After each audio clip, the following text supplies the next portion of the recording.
Hello, I'm David Chaston with 90 at 9, brought to you by interest.co.nz. This week, get everything you need to know in 90 seconds at 9 o'clock.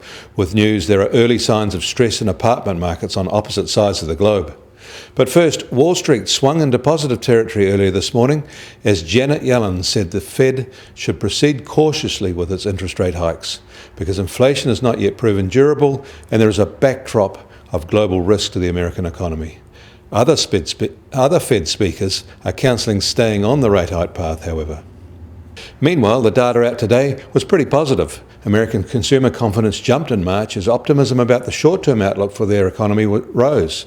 The Conference Board Index of Consumer Confidence rose to 96.2 in March from an upwardly revised 94 in February.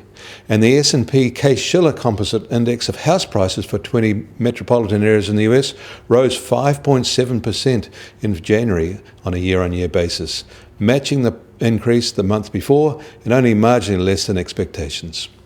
And in England, their central bank has started raising its counter-cyclical capital buffer from 0 to 0.5% by March next year and signalled it will then rise to 1% later.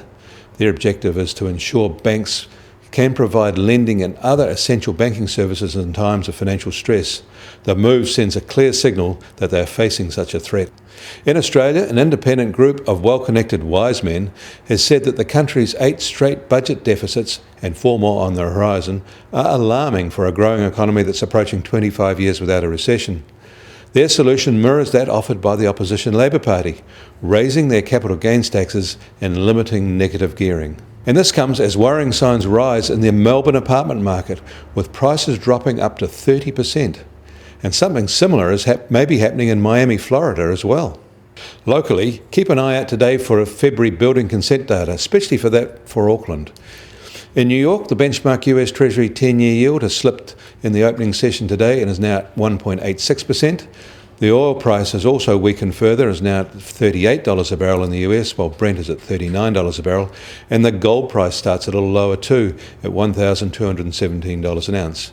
But the New Zealand dollar will start today almost 1 cent higher at 68.5 US cents, at 89.9 Aussie cents, and at 60.8 euro cents. The TWI index is now up to 71.9. I'm David Chaston. That was 90 at 9, brought to you by interest.co.nz.